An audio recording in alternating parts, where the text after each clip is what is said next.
स्वागत है आप सभी का पुनः ज्योग्राफी की क्लास में। हमारे चैनल विजय एजुकेशन न्यूज पर आप सभी का पुनः स्वागत, हार्दिक अभिनंदन। शुरुआत कर रहे हैं ज्योग्राफी की क्लास का। और कल हम टॉपिक पढ़ रहे थे हमारा, आज हमारा उत्तरी पश्चिमी मरुस्थलीय प्रदेश है वो पूर्ण होने को है। और इसके बाद देखिए महान मरुस्थल, रेतीला मरुस्थल, कल हमने 2 पार्ट करिए, यानी इस मरुस्थल के हमने कल 2 पार्ट कर दिए थे और इस तरह हमने इसका विभाजन कर दिया। इस भाग का नाम दे दिया हमने रेतीला मरुस्थल,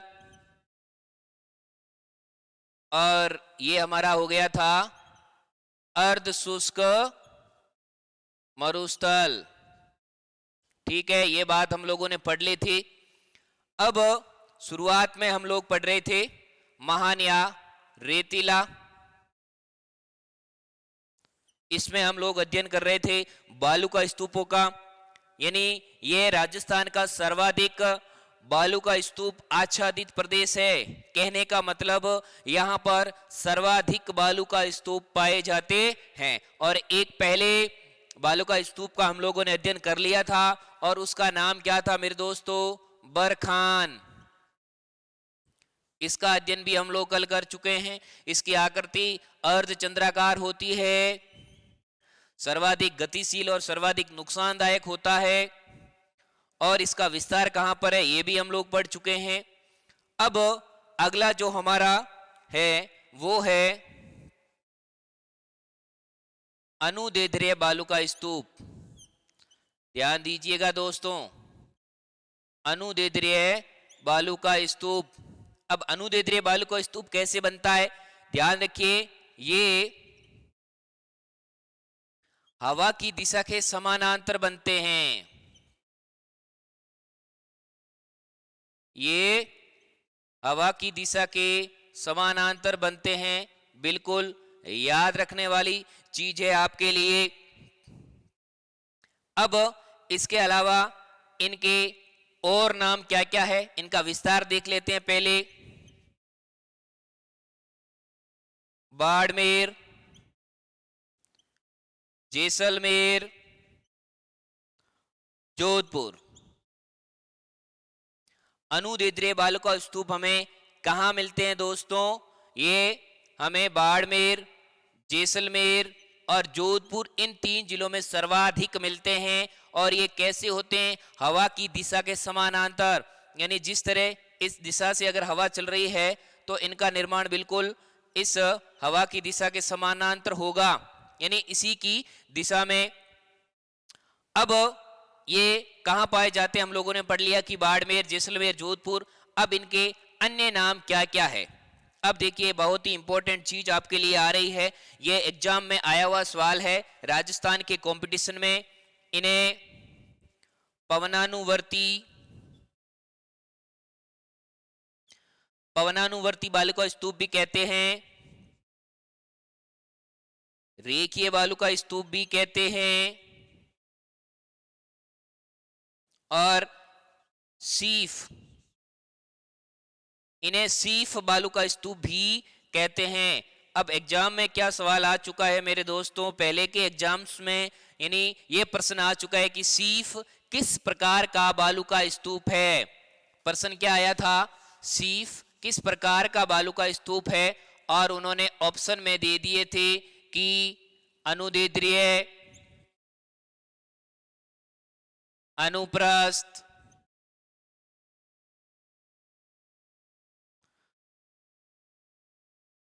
चंद्राकार,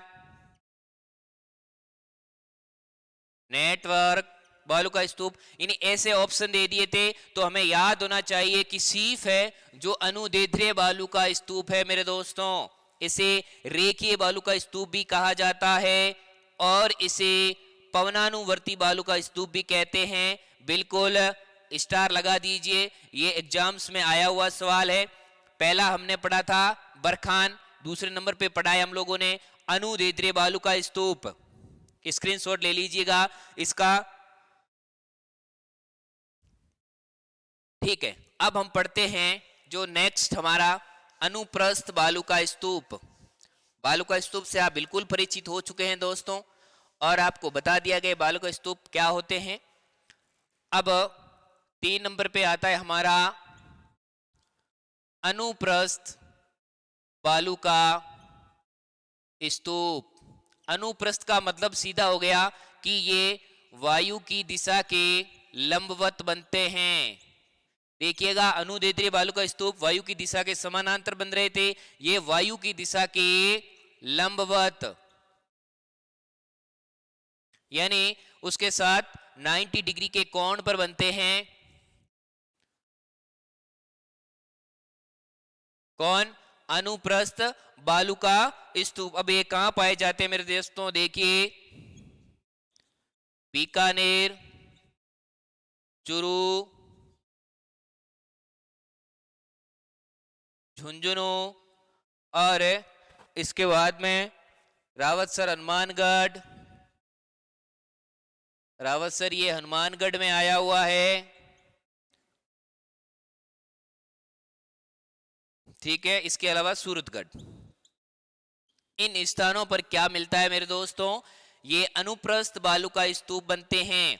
एग्जाम में क्वेश्चन आएगा, किस प्रकार के बालू का स्तूप वायु की दिशा के लंबवत बनते हैं? तो वायु की दिशा के लंबवत जो बनने वाले हैं वो कौन से हैं मेरे दोस्तों? वो हैं अनुप्रस्थ बालू का स्तूप। याद रखने वाली चीज।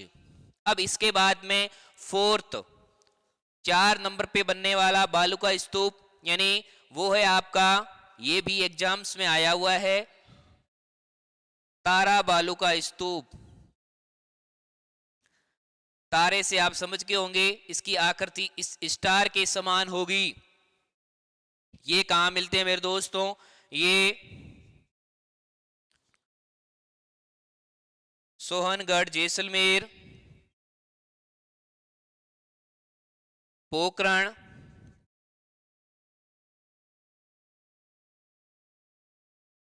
जैसलमेर और सूरतगढ़। सूरतगढ़ में अन्य बालू का स्तूप भी पाए जाते हैं, हमने पीछे लिखे हैं, लेकिन जो मेनली सूरतगढ़ में पाए जाते हैं वो तारा बालू का स्तूप है। ये एग्जाम में सवाल आ चुका है कि राजस्थान के किस प्रदेश में तारा बालू का स्तूप मिलते हैं? तो आपको 3 नाम याद रखने हैं, सोहनगढ़, आपका पोखरण और सूरतगढ़। इन तीनों को रट लीजिएगा मेरे दोस्तों। तारा बालू का स्तूप है जो इन 3 क्षेत्रों में पाए जाते हैं। अगर पूछा जाए किस प्रकार के, तो इनकी आकृति है जो स्टार के समान होती है। बिल्कुल, इसका भी आप स्क्रीनशॉट ले लीजिएगा मेरे दोस्तों। अब आगे जो 5 नंबर पे आपके सामने आ रहा है वो है नेटवर्क बालू का स्तूप। ये सारे हम लोग बालू का स्तूप के प्रकार पढ़ रहे हैं, ध्यान दीजिएगा, बिल्कुल अपना ध्यान केंद्रित रखिएगा। अब देखिए, नेटवर्क बालू का स्तूप क्या होते हैं मेरे दोस्तों? यानी एक बालू का स्तूप के बाद में पुनः बालू का स्तूप, यानी बालू का स्तूप का एक नेटवर्क के समान वो लगातार अगर बन जाते हैं तो उन्हें हम कहते हैं नेटवर्क बालू का स्तूप। इनका विस्तार कहां से कहां तक है? तो इनका विस्तार है मेरे दोस्तों राजस्थान के हनुमानगढ़ जिला से लेकर के हिसार, ये क्षेत्र हरियाणा में पड़ता है, हिसार और भिवानी हरियाणा।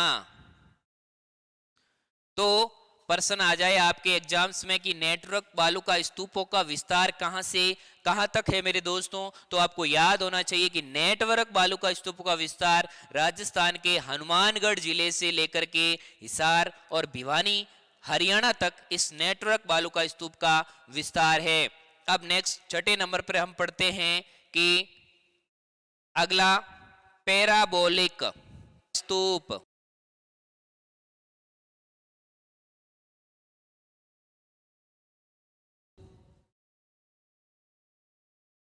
पैराबोलिक बालू का स्तूप कहाँ पाए जाते हैं? अगर इनकी बात करें तो ये संपूर्ण मरुस्थल में मिलते हमें। ये इनका विस्तार संपूर्ण मरुस्थल।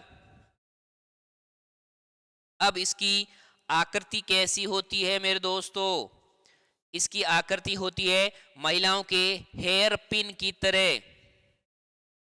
जो बालों में लगाने की हेयर पिन होती है, उस हेयर पिन की तरह इनकी आकृति होती है। किनकी आकृति होती है?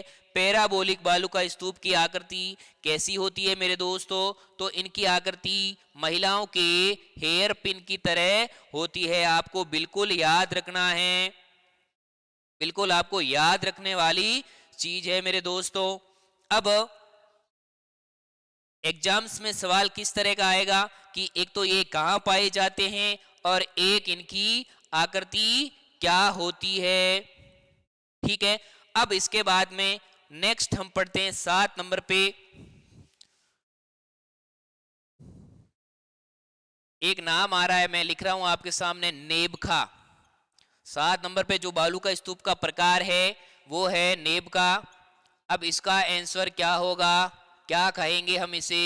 झाड़ियों के पीछे निर्मित,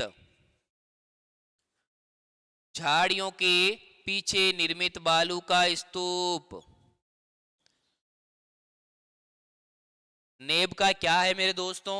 ऐसे बालू का स्तूप जो किसी उनका निर्माण है, जैसे कोई झाड़ी है मेरे दोस्तों, और इस झाड़ी के पीछे अगर हवा की दिशा ये है तो झाड़ी के पीछे अगर यहाँ पर इनका निर्माण हो रहा है तो वो कैसे बालू का स्तूप कहलाते हैं मेरे दोस्तों? वो नेबखा बालू का स्तूप कहलाते हैं। झाड़ियों के पीछे निर्मित बालू का स्तूप नेबखा कहलाते हैं। इसका भी आप स्क्रीनशॉट ले लीजिएगा मेरे दोस्तों। आगे का जो हमारा है चैप्टर, अब इसमें 8 नंबर हम देखते हैं क्या है। अगला बालू का स्तूप का जो टाइप है उसका प्रकार क्या है, बिल्कुल आपने ये लिख लिए होंगे। कई छात्र साथ में नोट्स बना रहे हैं, कुछ लोग स्क्रीनशॉट ले रहे हैं, जैसी जिसकी सुविधा है। अब अगला जो 8 नंबर है हमारा, उसका नाम है सब्र काफीज। बिल्कुल उर्दू की तरह आपको एक नाम लग रहा होगा, सब्र काफीज। सीधा प्रश्न भी आ सकता है कि सब्र काफीज क्या है? सब्र काफीज भी एक बालू का स्तूप है मेरे दोस्तों। ये भी संपूर्ण मरुस्थलीय प्रदेश में मिलते हैं। इनका विस्तार कहां पर होता है? संपूर्ण मरुस्थलीय प्रदेश में। कहां पर? इनका भी निर्माण है जो संपूर्ण मरुस्थलीय प्रदेश में होता है। अब ये कहां बनते हैं? ये झाड़ियों के आसपास बनते हैं। जो झाड़ियों का झुंड होता है उसके आसपास या झाड़ियों के आसपास भी कह सकते हैं। तो इनका निर्माण सब्र काफीज नामक बालू का स्तूप का निर्माण है जो झाड़ियों के झुंड के आसपास या झाड़ियों के आसपास होता है। कहाँ मिलते हैं? कोई पर्टिकुलर जिला नहीं है, आपको याद ये रखना है कि ये संपूर्ण मरुस्थलीय प्रदेश में मिलते हैं। कौन?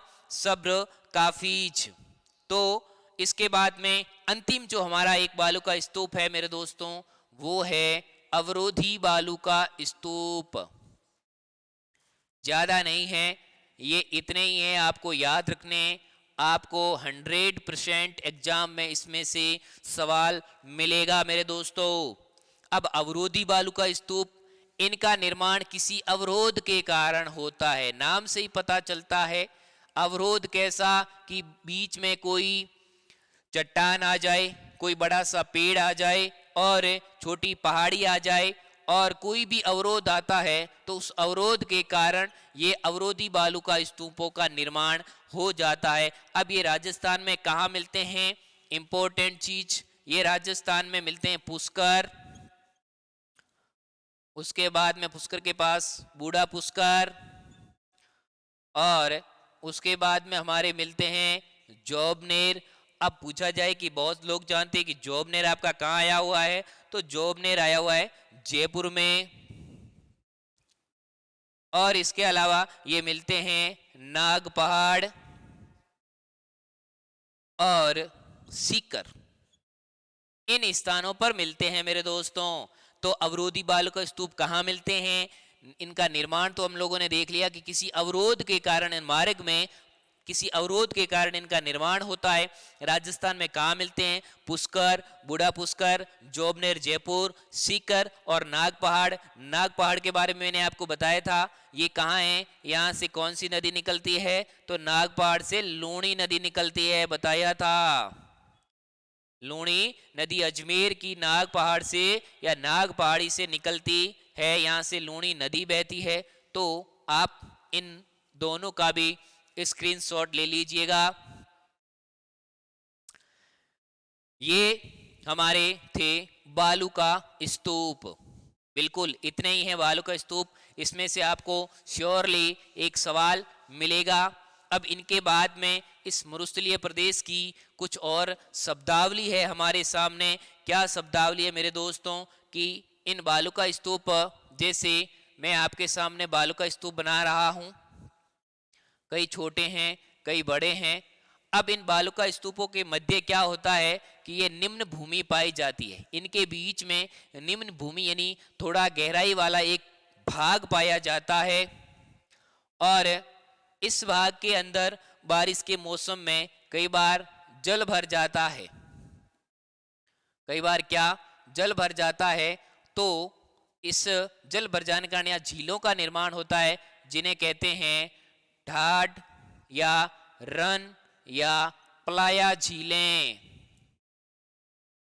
कौन सी झीलें मेरे दोस्तों? ढाड रन या टाट भी कह सकते हैं, रन और प्लाया झीलों का निर्माण, यानी बालू का स्तूपों के मध्य निम्न भूमि में, बालू का स्तूपों के मध्य निम्न भूमि में जल भर जाने से जिन झीलों का निर्माण होता है उन्हें कैसी झीलें कहते हैं? रन, टाट या प्लाया झीलें कहते हैं। अब इसके एग्जाम्पल देख लीजिएगा मेरे दोस्तों। राजस्थान में इसके एग्जाम्पल कहाँ कहाँ मिलते हैं और ये इनके नाम देखिएगा। कन्नौड़, परमशर, पाखरी,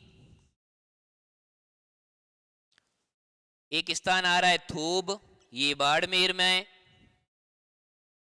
और एक स्थान आ रहा है बाप, ये है आपका जोधपुर के अंदर। तो कन्नौड़, बरमसर, भाखरी, पोखरण ये जैसलमेर में है। तो ये है राजस्थान की कुछ प्लाया झीलों के नाम हैं मेरे दोस्तों। बिल्कुल इंपॉर्टेंट चीज आपके लिए, याद रखने वाली चीज, बिल्कुल इनको भूलिएगा नहीं कि ये क्या क्या है मेरे दोस्तों। अब देखिए जो बालू का स्तूप है, इनके अंदर ये पानी भरने से क्या बन गई? प्लाया झीलें बन गई। अब कई बार क्या होता है कि पानी के सूख जाने के कारण धीरे धीरे पानी का वाष्पीकरण हो जाता है, बहुत कम पानी की मात्रा रह जाती है। बहुत ही कम पानी की मात्रा रह जाने के कारण ये, अब पूछा जाए कि ये प्लाया झीलें कैसी झीलें हैं, तो याद रखना ये लवणीय झीलें हैं। लवणीय झीलें हैं मेरे दोस्तों, ये खारे पानी की झीलें हैं। बिल्कुल कैसी झीलें हैं? खारे पानी की है, मीठे पानी की नहीं है। तो इन पानी का वाष्पीकरण होने के कारण इनमें बहुत कम जल रह जाता है, तो उसकी लवणता अधिक हो जाती है, उसकी लवणता अधिक हो जाती है। और अधिक लवणता वाली झीलें सैलिनास कहलाती है। अधिक लवणता वाली झीलें क्या कहलाती है मेरे दोस्तों? तो अधिक लवणता वाली झीलें कहलाती है सैलिनास।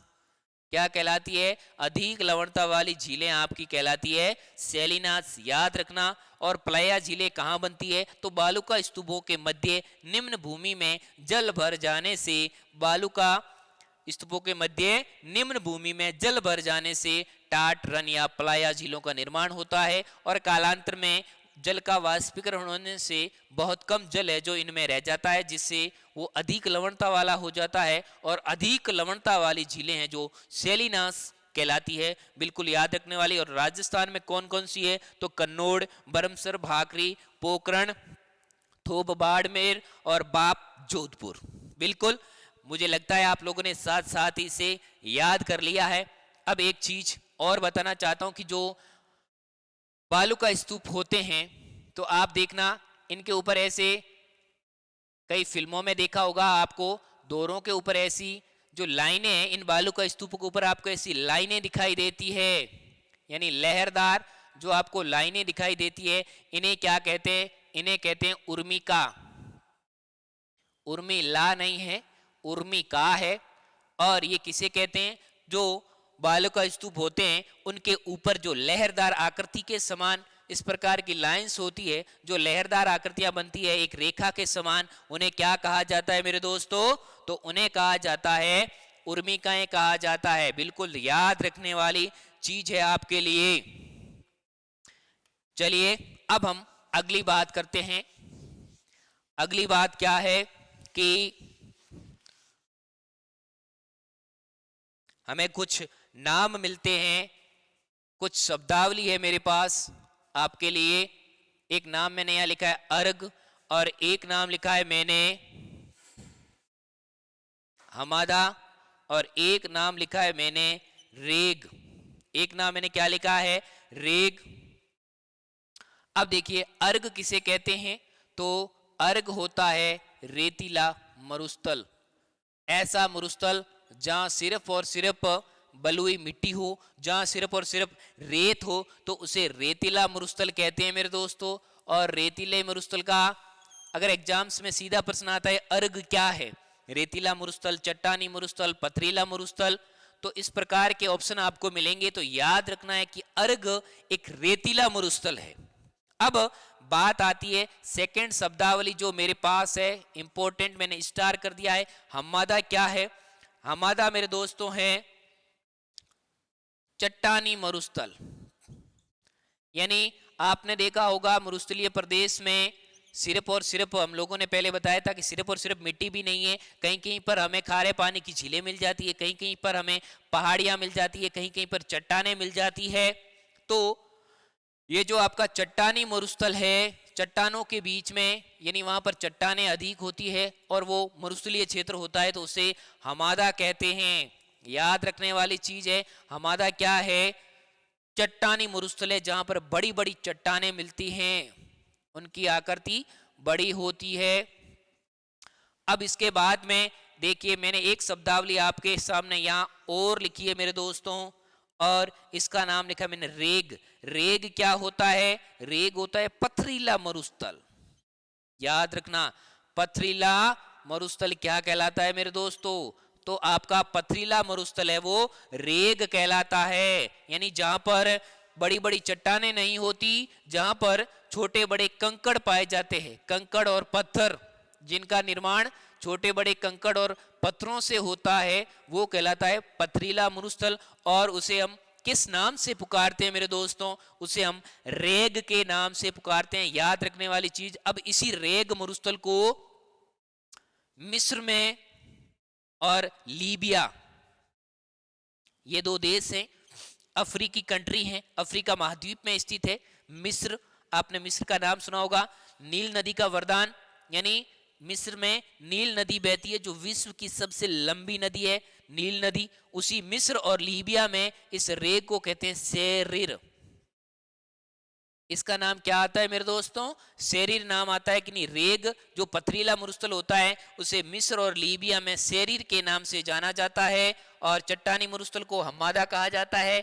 और जो आपका अर्घ है जिसे हम कहते हैं रेतीला मरुस्थल, ये तीनों आपके लिए बहुत ही इंपॉर्टेंट चीजें, आप इनका स्क्रीनशॉट ले लीजिए, आपके लिए याद रखने वाली चीजें है मेरे दोस्तों।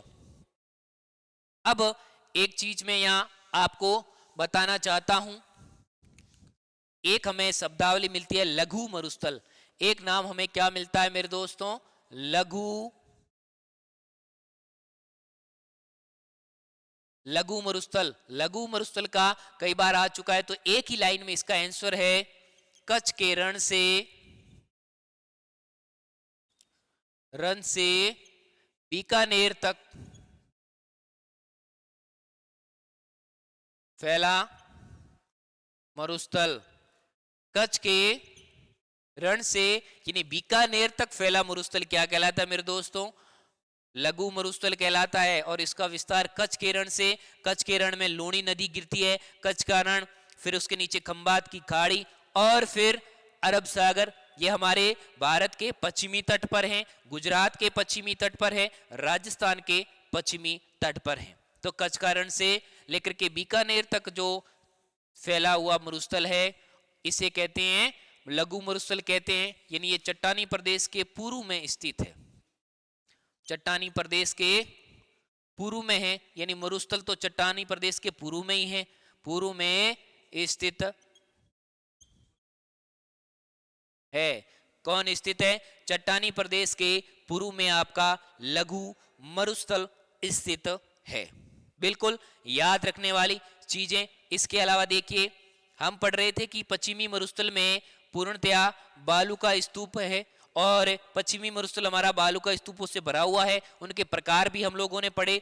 अब एक ऐसा क्षेत्र आता है इस मरुस्थल के अंदर सीधा सीधा बालू का स्तूप रहित, यानी जहां पर बालू का स्तूप नहीं है, ऐसा क्षेत्र।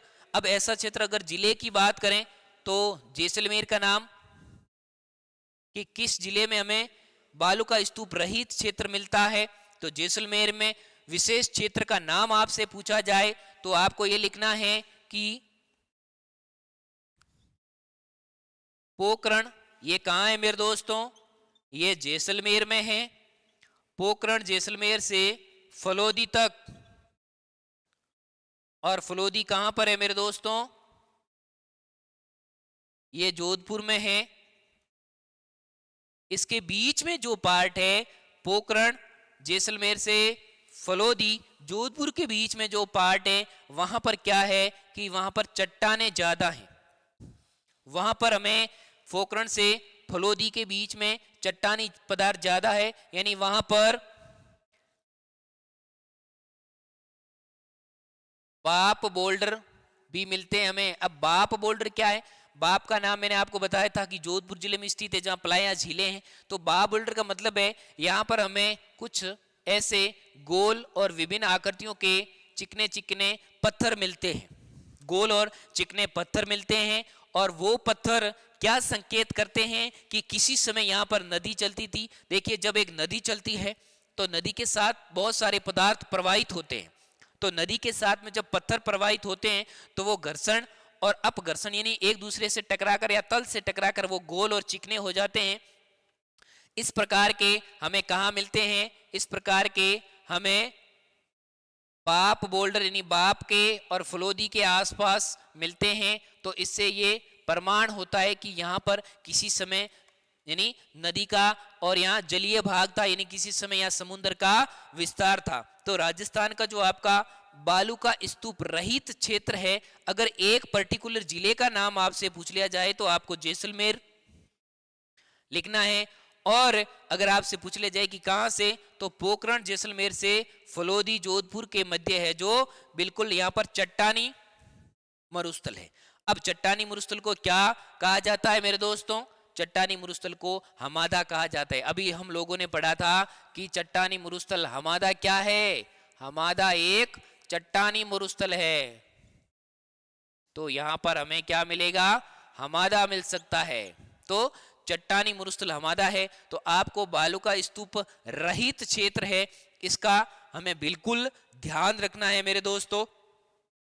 अब इसका आप स्क्रीनशॉट ले लीजिए। हम नेक्स्ट शुरुआत करते हैं हमारी नेक्स्ट में। अब हम आज क्या पढ़ेंगे मेरे दोस्तों?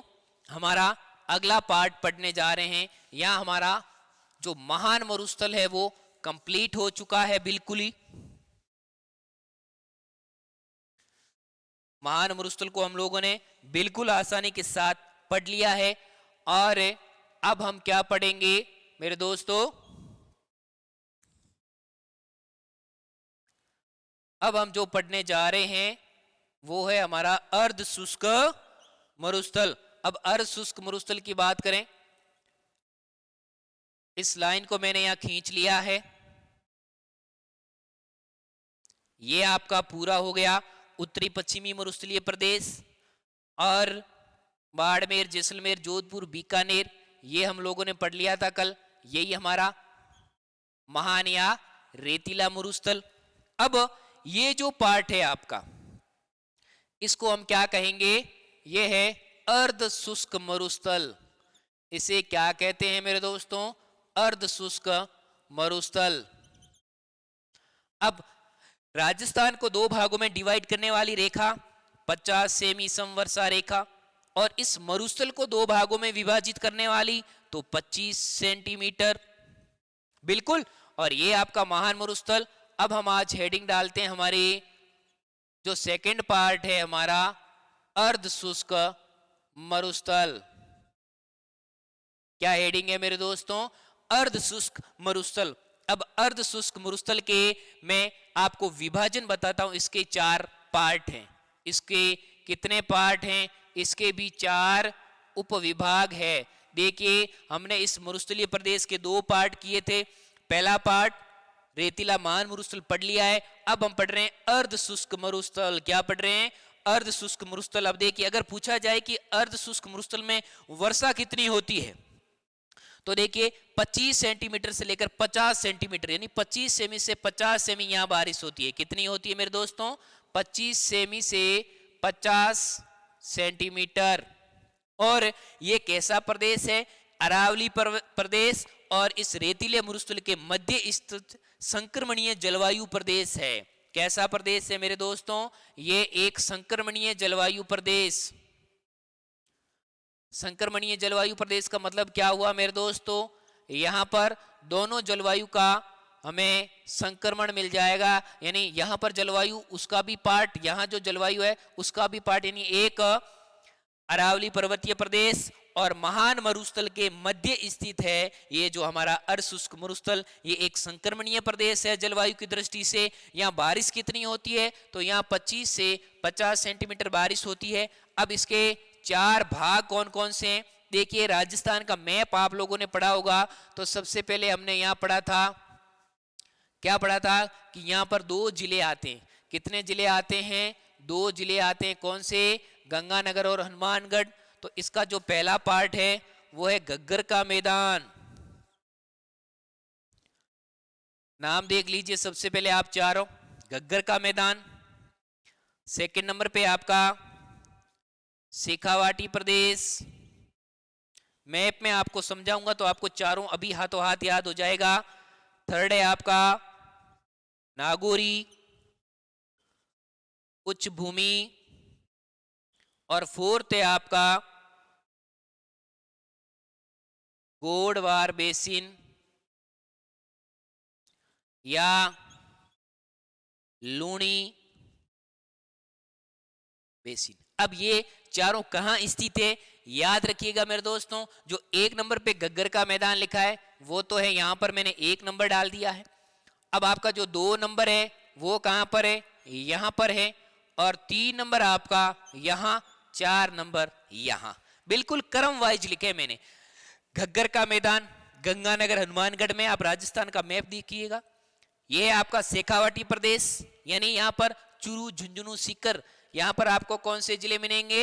चूरू, झुंझुनू और सीकर जिलों में विस्तृत है। उसके बाद नागौर, जोधपुर, पाली में नागौरी उच्च भूमि, यहां आपको नागौर मिलेगा जिला। और उसके बाद में यहां पर आपको जोधपुर, पाली और सिरोही का प्रदेश मिलेगा, जिसे हम कहते हैं गोडवाड़ बेसिन या लूणी बेसिन, यानी जोधपुर, पाली और बाड़मेर का जो हिस्सा है वो यहाँ पर आता है।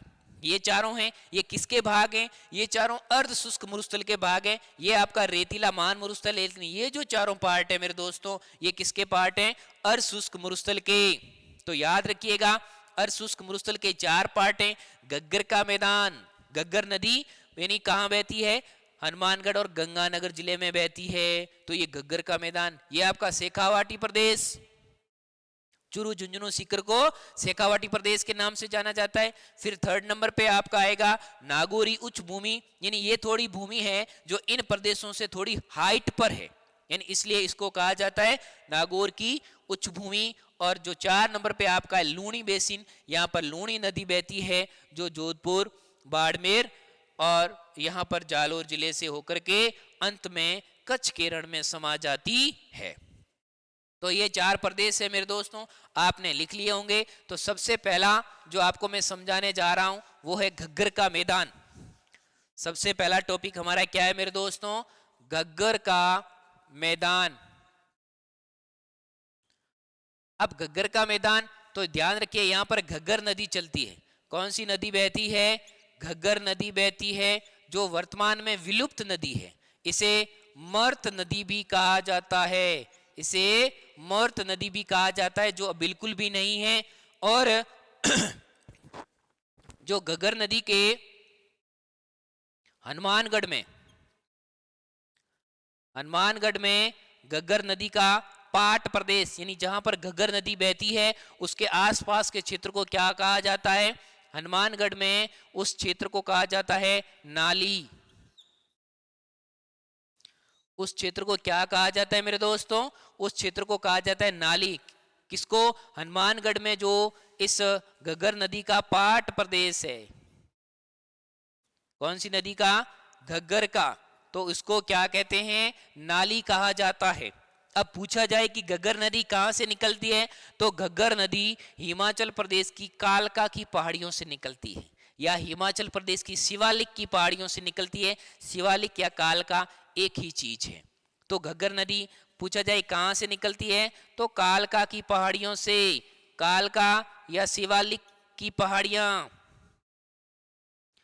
और ये पहाड़ियां मेरे दोस्तों कहां पर है? हिमाचल। हिमाचल की कालका या शिवालिक की पहाड़ियों से घग्गर नदी निकलती है, जिसको हनुमानगढ़ में नाली के नाम से जाना जाता है। वर्तमान में ये एक मृत नदी है। अब ये नदी प्राचीन सरस्वती नदी की सहायक नदी थी। हमने देखा कि प्राचीन समय में हमारे इस क्षेत्र के नीचे भी एक नदी वर्तमान में बहती है, और इसे वैज्ञानिकों ने खोजा है कि इस प्रदेश में कि नीचे एक जमीन में नदी चलती है जो सरस्वती नदी के नाम से जानी जाती है। प्राचीन समय में ये धरातल पर थी। तो ये घग्गर नदी है जो किस नदी की सहायक? सरस्वती नदी की सहायक नदी है। ये वर्तमान में डेड रिवर है, बिल्कुल मृत नदी है। और हनुमानगढ़ में इसके पाट प्रदेश को नाली कहा जाता है। जब घग्गर नदी का पानी अधिक हो जाता है तो ये पाकिस्तान के फोर्ट अब्बास तक चला जाता है। यह नाम लिख रहा हूं मेरे दोस्तों, फोर्ट अब्बास। ये कहां है? ये पाकिस्तान में है मेरे दोस्तों। तो जब घग्गर नदी में बरसात के मौसम में ज्यादा पानी आ जाता था तो कहां तक चला जाता था? पाकिस्तान के फोर्ट अब्बास तक इस नदी का। और ये एग्जाम में सवाल भी आ चुका है मेरे दोस्तों कि किस शहर तक, पाकिस्तान के किस शहर तक है जो इस नदी का पानी चला जाता था? तो पाकिस्तान के फोर्ट अब्बास तक इस नदी का पानी चला जाता था। अब घग्गर का मैदान आप देखिएगा दोस्तों, यहाँ पर इंदिरा गांधी नहर और गंग नहर चलती है घग्गर के मैदान में। तो ये राजस्थान का सर्वाधिक, इसका आप स्क्रीनशॉट ले लीजिएगा एक बार।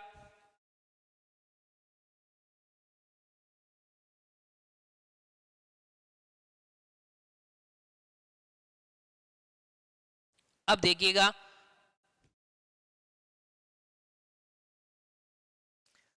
यहां पर कौन कौन सी नहर चलती है। यहां पर IGNP इंदिरा गांधी नहर परियोजना, और यहां पर गंग नहर चलती है। कौन से? इस घग्गर के मैदान में, यानी आपके गंगानगर हनुमानगढ़ में। और ये नहरें चलती है। तो ये राजस्थान का सर्वाधिक सिंचित क्षेत्र है। घग्गर का मैदान राजस्थान का सर्वाधिक सिंचित क्षेत्र है। कौन है मेरे दोस्तों? घग्गर का मैदान राजस्थान का सर्वाधिक सिंचित क्षेत्र है। यहां पर गंगानगर जिले को राजस्थान का अन्न भंडार कहा जाता है। कौन सा जिला? गंगानगर जिला राजस्थान का अन्न भंडार। ये जो आपका घग्गर का मैदान है, इसके अलावा एक चीज और, ये राजस्थान का सर्वाधिक सेम प्रभावित जिला है। सेम प्रभावित क्षेत्र है ये। कौन सा? घग्गर का मैदान। और सेम क्या होती है? अब यहां एक समझने वाली चीज है कि सर आपने सेम तो बता दिया, लेकिन सेम का अर्थ क्या होता है? तो देखिएगा, यहां इस क्षेत्र में नहर चलती है, नहर में पानी, और अब देखिए जब नहर में पानी चलता है तो इसके पानी है जो इसके तल से धीरे धीरे या आसपास में जमीन में प्रवेश करता है, जमीन में प्रवेश करता है ये। अब जमीन में प्रवेश करते समय यहां पर एक चट्टान आ जाती है बीच में, और चट्टान आने पर वो जल है जो पूर्णतया पृथ्वी पे नहीं समा पाता, तो वो जल यहीं पर इस धीरे धीरे इस धरातल के चट्टान के ऊपर रह जाता है और धीरे धीरे धरातल के ऊपर रह जाता है। तो यहाँ का जो आसपास, नहर के आसपास का जो धरातल है वो दलदली हो जाता है। कैसा हो जाता है मेरे दोस्तों? दलदली हो जाता है, यानी कीचड़ के समान। तो इसको क्या कहते हैं? इसे ही सेम कहते हैं, इसे सेम कहते हैं। नहर के आसपास का दलदली क्षेत्र, छोटे शब्दों में बात करें तो नहर के आसपास का दलदली क्षेत्र। तो ये राजस्थान का सर्वाधिक सेम प्रभावित क्षेत्र है। तो सेम प्रभावित क्षेत्र कौन सा है? गग्गर का मैदान। और जिले की बात करें तो हनुमानगढ़। सर्वाधिक सेम प्रभावित जिला कौन सा है राजस्थान का? तो हनुमानगढ़ जिला है। और अगर स्थान की बात करें तो हनुमानगढ़ जिले में एक स्थान है, उसका नाम है बड़ोपल। उसका नाम क्या है मेरे दोस्तों? बड़ोपल। ये राजस्थान का सर्वाधिक सेम प्रभावित जिला, और ये आपके सामने राजस्थान का सर्वाधिक सेम प्रभावित क्षेत्र। तो अब नेक्स्ट जो आपका है 2 नंबर पे हम लोग पढ़ेंगे, वो है आपका शेखावाटी प्रदेश। 2 नंबर पे कौन सा है मेरे दोस्तों? शेखावाटी प्रदेश। अब शेखावाटी प्रदेश में क्या है मेरे दोस्तों? इसको आंतरिक प्रवाह क्षेत्र भी कहते हैं, इसे आंतरिक प्रवाह क्षेत्र भी कहते हैं। किसे कहते हैं? शेखावाटी प्रदेश को। अब यहां पर जो बहने वाली मुख्य नदी है वो है कांतली नदी। कौन सी नदी है मेरे दोस्तों? इस शेखावाटी प्रदेश में बहने वाली मुख्य नदी है आपकी कांतली नदी। और कांतली नदी कहां से निकलती है? ये खंडेला की पहाड़ियों से निकलती है। खंडेला सीकर, खंडेला की पहाड़ियों से कौन सी नदी निकलती है? ये कांतली नदी निकलती है। कौन से प्रदेश में बहती है? इस 2 नंबर प्रदेश जो हम लोग पढ़ रहे हैं, जो आपका शेखावाटी प्रदेश है, यानी इसका विस्तार कहां हो गया? सीकर,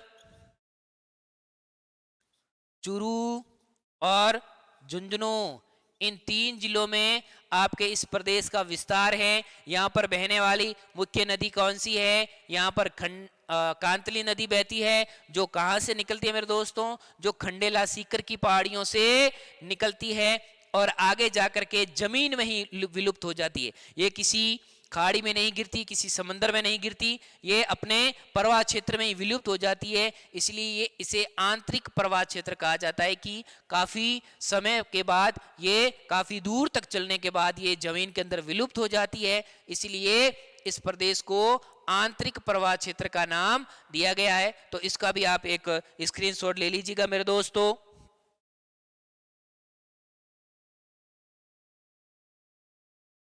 ठीक है, अब आगे इसी क्षेत्र की बात करें हम लोग कि इस क्षेत्र में प्राय जल की कमी रहती थी, और जल की कमी से पुराने जमाने में इस क्षेत्र में कच्चे और पक्के कुओं का निर्माण किया जाता था। कच्चे पक्के कुएं यानी वेल्स। तो कच्चे पक्के कुओं को इस क्षेत्र में जोहड़ कहा जाता था। क्या कहा जाता था मेरे दोस्तों? जोहड़ या नाड़ा कहा जाता था। याद रखने वाली चीजें हैं कि जोहड़ किस क्षेत्र में पाए जाते हैं? तो जोहड़ इस शेखावाटी प्रदेश में पाए जाते हैं, इस आंतरिक प्रवाह क्षेत्र में पाए जाते हैं। क्या? जोहड़। और ये क्या है? ये जल को रखने के लिए या जल को सुरक्षित रखने के लिए, जल प्राप्ति के लिए कच्चे पक्के कुओं का निर्माण किया जाता था, और उन्हें किस नाम से पुकारा जाता था? जोहड़ या नाड़ा। अब इस प्रदेश में भी कुछ बालू का स्तूप है, और इन बालू का स्तूपों के मध्य जो जल भर जाता है उसे वैसे तो क्या कहते हैं, टाट रन कहते हैं या प्लाया झीलें कहते हैं, लेकिन इस शेखावाटी प्रदेश में बालू का स्तूपों के मध्य जब जल भर जाता है तो इसे सर या सरोवर कहा जाता है। सर या सरोवर किसे कहा जाता है मेरे दोस्तों, कि शेखावाटी प्रदेश में बालू का स्तूपों के मध्य जब जल भर जाता है तो इन छोटी छोटी झीलों को क्या कहा जाता है, यहाँ पर सर या सरोवर कहा जाता है। और यहाँ पर जो कच्चे पक्के कुओं का निर्माण होता है उन्हें क्या कहा जाता है मेरे दोस्तों, जोहड़ या नाड़ा कहा जाता है। अब आपका थर्ड नंबर पे जो देखिए, थर्ड नंबर पे क्या है, नागौरी उच्च भूमि। क्या लिखा है हमने थर्ड पॉइंट हमारा, ये नागौरी उच्च भूमि है। अब इसका विस्तार कहाँ है, एक तो नागौर देख सकते हैं हम लोग, और इसमें थोड़ा सा जोधपुर का हिस्सा भी आता है, तो नागौर और जोधपुर में विस्तृत है। अब इस प्रदेश की क्या खासियत बात है मेरे दोस्तों, इसमें खासियत बात यह है कि ये सर्वाधिक फ्लोराइड प्रभावित क्षेत्र है। सर्वाधिक फ्लोराइड आप साइंस के विद्यार्थी हैं तो अच्छी तरह से समझ सकते हैं कि फ्लोराइड, पानी में ज्यादा फ्लोराइड होने से क्या होता है, तो ये सर्वाधिक फ्लोराइड प्रभावित क्षेत्र है। अब ज्यादा फ्लोराइड होने से या ज्यादा फ्लोराइड का पानी पीने से हड्डियों के बीच में फ्लोराइड जमा हो जाता है, और जिससे एक उम्र तक आते आते व्यक्ति है जो टेढ़ा हो जाता है, उसका शरीर टेढ़ा हो जाता है, यानी उसके शरीर में कुब्बड़ आ जाती है। कुब्बड़, जो आदमी कुब्बड़ या बांका किसको कहते हैं, जो आदमी टेढ़ा होता है तो उसे विशेषकर गांव में इस नाम से कह देते हैं, तो कुब्बड़। तो अजमेर, राजस्थान का अजमेर व नागौर जिले के मध्य, अजमेर और नागौर के मध्य आपकी कुब्बड़ पट्टी पाई जाती है। प्रश्न एग्जाम में आ चुका है, कई बार आ भी सकता है कि राजस्थान के प्रदेश में किस क्षेत्र में कुब्बड़ पट्टी का विस्तार है मेरे दोस्तों, तो राजस्थान के किस प्रदेश में कुब्बड़ पट्टी का विस्तार है, अजमेर से नागौर के मध्य जो गांव स्थित है वहां पर फ्लोराइड का पानी अधिक पीने से लोगों की जो कमर है वो इस तरह झुक चुकी है, और इस क्षेत्र को कुब्बड़ पट्टी कहा जाता है, या फिर क्या कहा जाता है, बांका पट्टी कहा जाता है। बिल्कुल याद रखने वाली चीजें, ये आपका सर्वाधिक फ्लोराइड प्रभावित क्षेत्र है। मैं दूर हट जाता हूं, आप इसका स्क्रीनशॉट ले लीजिए। अब इसमें नागौरी उच्च भूमि में एक बात और है, एक नाम आपने सुना होगा, मकराना, ये भी नागौर में, और यहां पर सफेद संगमरमर निकलता है। क्या निकलता है मेरे दोस्तों, सफेद संगमरमर। जो मार्बल्स, व्हाइट मार्बल्स हम लोग घरों में यूज करते हैं वो सर्वाधिक यहाँ मकराना में निकलता है। मकराना कौन से में, नागौर जिले में स्थित है। और नागौरी उच्च भूमि की बात करें, प्रदेश की बात करें तो नागौरी उच्च भूमि आ जाता है, और अगर जिले की बात करें तो अब यहाँ पर कुछ, जब फ्लोराइड ज्यादा है, सर्वाधिक लवणीय भूमि है, और नागौर जिला सर्वाधिक लवणता प्रभावित जिला है, ज्यादा लवणता पाई जाती है, तो यहाँ झीलें पाई जाती है। देखिए मेरे दोस्तों, डीडवाना और कुचामन। डीडवाना और कुचामन कैसी है, खारे पानी की झीलें हैं और नागौर में पाई जाती है।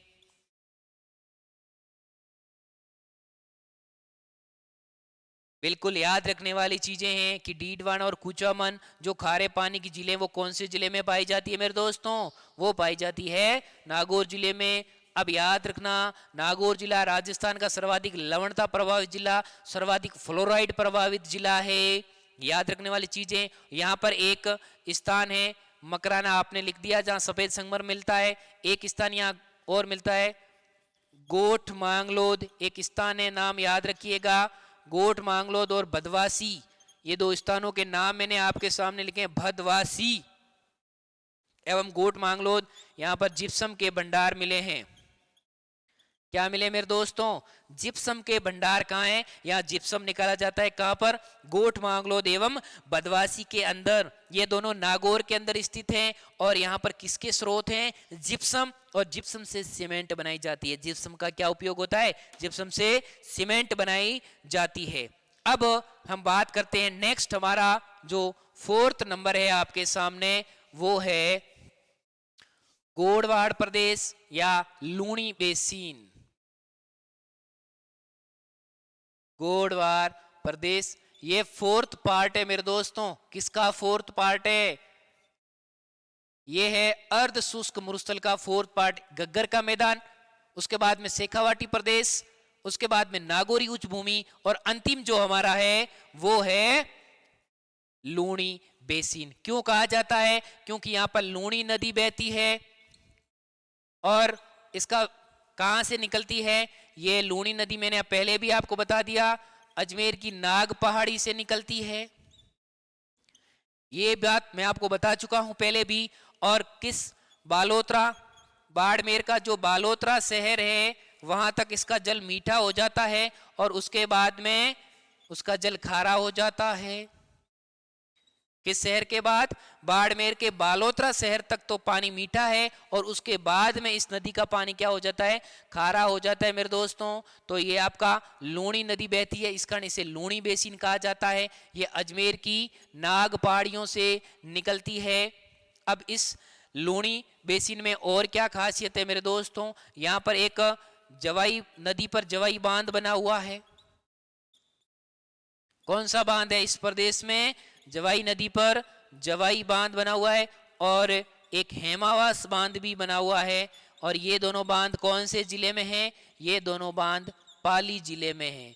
कौन से जिले में मेरे दोस्तों? ये दोनों बांध पाली जिले में है। जवाई बांध और हेमावास बांध। पाली जिला वही राजस्थान का पाली जिला सर्वाधिक 8 जिलों की सीमाओं को छूता है।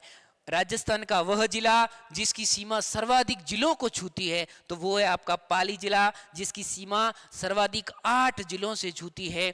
और यहाँ पर कौन कौन से बांध है मेरे दोस्तों? यहाँ पर जवाई बांध है और आपका हेमावास बांध है। यहाँ पर लूणी नदी बहती है। एक खास बात यहाँ पर और रह गई है मेरे दोस्तों। क्या रह गई है? कि यहाँ पर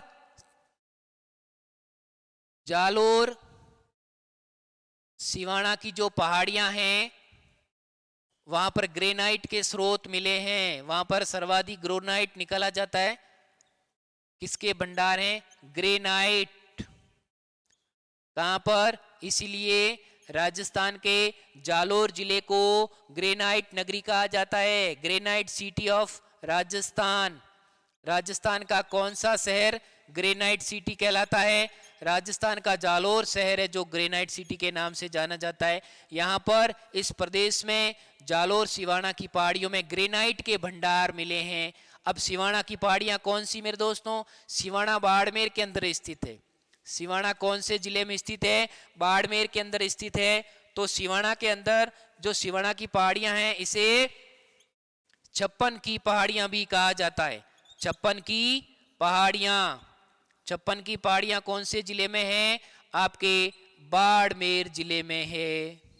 ये भी एक प्रकार का चट्टानी, यहाँ पर बहुत सारी चट्टाने पहाड़ियां हैं तो चट्टानी प्रदेश पाए जाते हैं, तो यहाँ चट्टानी मरुस्थल का विस्तार है। तो 56 की पहाड़ियां बाड़मेर में पाई जाती हैं और बाड़मेर में सिवाना की पहाड़ियां, 56 की पहाड़ियां, ये सब आपस में मिली हुई है। और जालोर सिवाना की जो पहाड़ियां वहां पर ग्रेनाइट के भंडार हैं, इसलिए जालोर को सर्वाधिक ये राजस्थान की ग्रेनाइट सिटी के नाम से जाना जाता है मेरे दोस्तों। एक लास्ट बात यहाँ पर नाम लिख रहा हूं मैं, पीपलूद। ये पीपलूद स्थान बाड़मेर के अंदर है और बाड़मेर में कहां पर है? हल्देश्वर की पहाड़ी है। हल्देश्वर की पहाड़ी इन्हीं पहाड़ियों का भाग है, 56 की पहाड़ियों का ही भाग है। अब इस पीपलूद बाड़मेर को मारवाड़ का माउंट आबू कहा जाता है। मारवाड़ का माउंट आबू या राजस्थान का लघु माउंट। राजस्थान का लघु माउंट किसे कहा जाता है मेरे दोस्तों? इस पीपलूद को कहा जाता है। और पीपलूद कहाँ स्थित है? पीपलूद बाड़मेर के अंदर स्थित है, हल्देश्वर की पहाड़ी में स्थित है और इसे मारवाड़ का माउंट आबू या राजस्थान का लघु माउंट कहा जाता है। तो दोस्तों इस तरह से आपका जो पहला भौतिक प्रदेश है उत्तरी पश्चिमी मरुस्थलीय प्रदेश आज हम लोग कंप्लीट कर चुके हैं। बिल्कुल आप इस चैप्टर को दोबारा रिवीजन करिएगा, यानी इस सेकंड चैप्टर का ये फर्स्ट पोर्शन कंप्लीट हुआ है, यानी भौतिक प्रदेश का पहला भौतिक प्रदेश हम कंप्लीट कर चुके हैं, उत्तरी पश्चिमी मरुस्थलीय प्रदेश। अब कल से हमारी क्लास में अरावली पर्वतीय प्रदेश का अध्ययन किया जाएगा। बिल्कुल रिवीजन करिए, हमारे साथ जुड़े रहिए, अपनी पढ़ाई को जारी रखिएगा। सभी क्लासेज आपके जल्दी शुरू होने वाले हैं, तो सभी का बहुत बहुत धन्यवाद। Best of luck.